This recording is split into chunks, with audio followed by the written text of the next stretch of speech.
Down about 8 car lengths on Tony Stewart. Jeff Gordon beginning to close on Stewart somewhat. Ricky Rudd a solid 4th. Dale Jarrett has fallen back from Rudd quite a bit now in 5th place, and then it's a gap back to Johnny Benson in 6th. How about this 99 car? Jeff Burton started 17th. He just moved into the top 10. He's in 10th place. They probably had one of the worst races you could have at Fontana last week, but this is the car that he ran 3rd with at Martinsville a few weeks ago. Frank Stoddard, they was pretty pleased after practice yesterday, and he's moving forward. Especially, it's like the racetrack's coming to this group. Yeah, it is. That's some of that thing. That's one of those anticipation things you got to do. Anticipate what this thing's going to be like in the last 100 laps.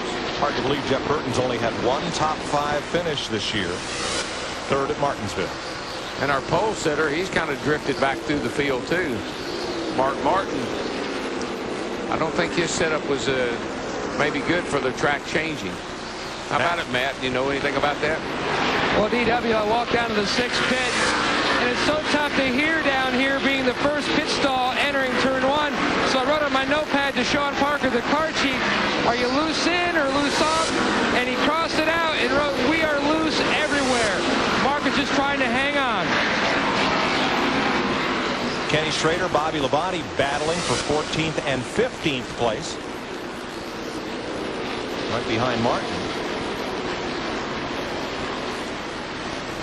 Kurt Busch in the 97 car right now, he's one lap down. He was involved in that accident on the front stretch a while ago and spun.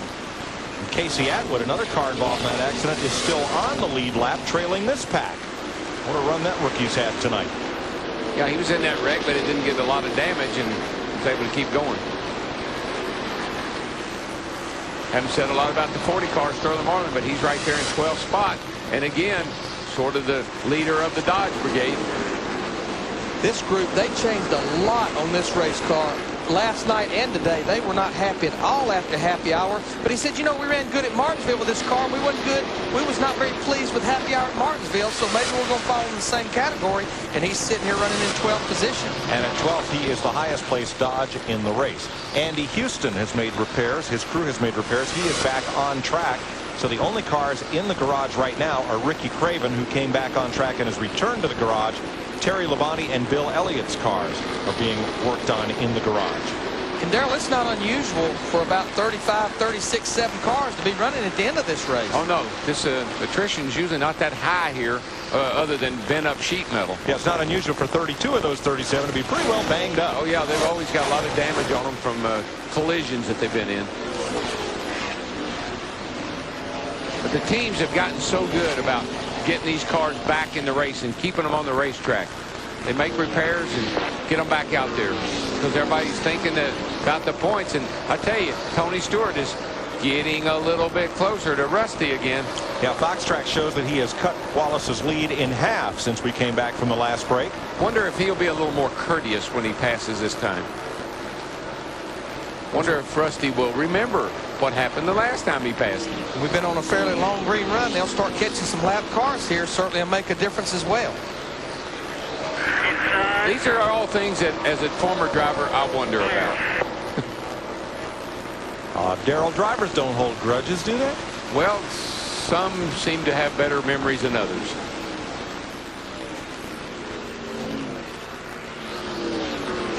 Boy, Stewart is there. He caught Wallace in a hurry.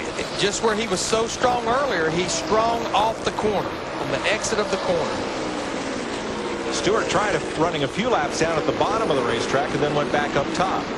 Now, Rusty, in the past, you know, has been running right around the bottom. But I think he realizes Tony's there. See how it works out. Rusty goes in on the bottom, pushes up a little bit more than he has been. The grip should be pretty good right where they're running. How hard do you want to fight him, Darrell, with still 125 laps to go? Whoa, you don't want to give up a whole lot, particularly when you saw how far away he got the last time. So this might be a good time to just see if you can hold him off or not. Wallace has led 287 of the last 324 laps. But I do know this. If he got that nose up under me like he did last time, I would give him a little more room. Call, good job. Up to you. This is the same car that Rusty, Robin Pemberton, these guys had here in the fall race. Was set on the pole, was leading the race when the engine let go. Well, Rusty's one of those guys that whatever the most gear is that there anybody out there is going to have, if it's a 500 or 514, he's going to have the most gear. Well, look at the success rate or success record of your 5 drivers at the front of the field. There's a lot of wins packed up there in those front 5 spots. That's all that good spirits. Those are all the good spirits drivers there. Of course, Tony Stewart has only been in the series a little over 2 years. What's interesting about Stewart's 9 wins is they've come on 5 different size racetracks. He's won on the half and 3/4 and mile tracks, the 1.5 and the 2-mile tracks. Well, think about this. Jeff Gordon hadn't been in this series but about 10 years. That's a good point. He's poised to break a lot of records.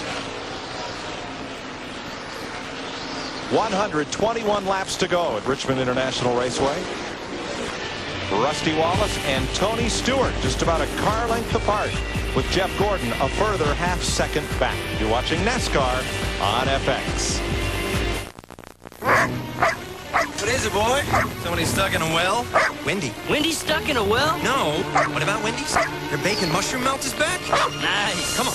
When you get that craving for Wendy's bacon mushroom melt with 3 strips of bacon and mushrooms in a cheddar sauce, We're taking a shortcut. it's impossible to resist. Thanks, I just got it cut. Wendy's bacon mushroom melt. When you gotta have one, you gotta have one. And now Wendy's pickup windows open late so you can eat great even late. See you later. I hate boxes. I hate them with a passion. You can give them flashy names and flashy options, but when you get right down to it, they're still boxes. Did I tell you how much I hate boxes? This is my car. The new 2001 Sebring sedan from Chrysler.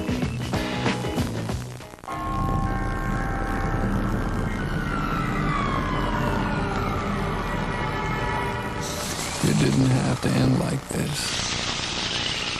Armor All Protectant. Armor All Wash and Wax. And introducing Armor All Wipes, a revolutionary new way to shine, protect, and maintain your car quickly and easily. It's not just shine, it's Armor All. TSN's Bob McKenzie is the Hockey Insider. For the 2001 NHL playoffs, turn on the most knowledgeable and connected hockey journalist involved in the game today. Respected by players, trusted by viewers, the Hockey Insider preps you for the playoffs with exclusive news and in-depth reports. Hockey's foremost authority and ultimate hockey insider, Bob McKenzie, covers the NHL playoffs exclusively on TSN Sports Desk and TSN.ca. See it, live it. TSN.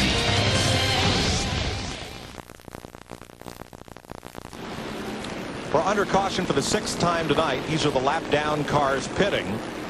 Andy Houston had something let go on his Cal Wells number 96 down in turn 2.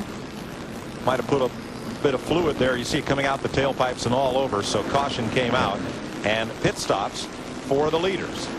Rusty's going to be one of the first ones to peel off in his pits. He's pitting back up about 2/3 of the way down pit road, and he's got an opening in front of him. See, he gets the car turned out. He don't have to worry about getting blocked in. I used to turn my car out like that, and it'd make Jeff and them mad because they want me to pull straight in my pit. But the driver likes to nose that nose out so he can get a good straight run out of the pit. Daryl, one thing I think you'll notice as they get ready to come out of pit road, that little turnout helped Rusty get going right there and beat the 20 car out. He had to kind of turn to get around the car right behind him, which was Jeff Gordon, who also got boxed in by the 1. It really hurt his pit stop. He had to back up. There you see Jeff Gordon having to back up, cost him a lot of time. Every time that clock's going tick, tick, these other guys is leaving pit road. So Wallace and crew, at least for this round of pit stops, made a good call with their choice of pit selection. If you can't be the first down pit road, Wallace said, well, let's take the first opening in front of us, and it paid off. You see, he came in first and came out first. Gordon had to back up, and he was the big loser among the top 5.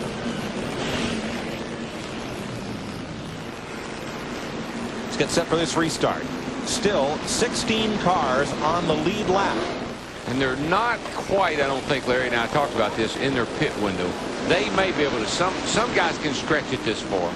It's going to be close. 115 laps to go. They're going to turn up the wick, DW. It's time to go racing, boys. It's all but saving whatever you got's over with now. Use it up. I got a feeling that 20 car is going to be on the move. Ward Burton, the first of the cars a lap down, unable to take advantage of Rusty Wallace on the restart. Then again, nobody's been able to all night. For more on Rusty's stop, here's Steve. Well, Mike, the adjustment they made was they went down just a quarter turn on the track bar. They debated making an air pressure adjustment, but Rusty said, nope, I like them the way they are. So just a quarter turn down on that track bar, Matt. Steve, Tony Stewart came in second, had a 15.3-second pit stop. No changes on the 20 car. He went back out second to Dick Berggren. Jeff Burton and Dale Earnhardt Jr. both took on 4 tires, a can of gas, made no changes whatsoever to their race cars, and both did it so well that they picked up spots on pit road. GD's next.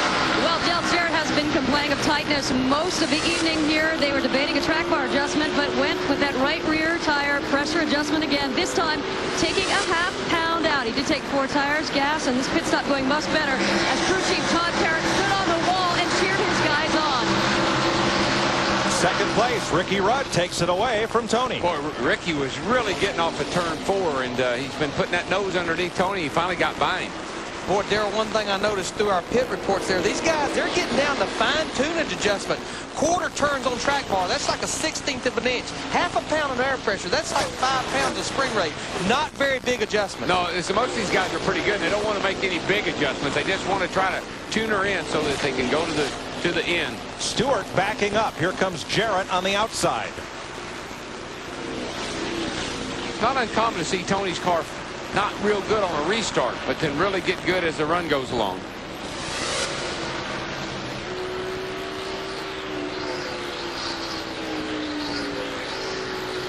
Right now, that 24 car, these guys getting better and better as the night gets on. Right now, Ricky Rudd looks to me like he's sitting on a hot car. To go the distance without another stop, the lead lap cars would have to go about 116 laps. I believe they can do it. They've been going, they won 110. I believe they can do it. That hot car, that 28 car, he wants the lead here.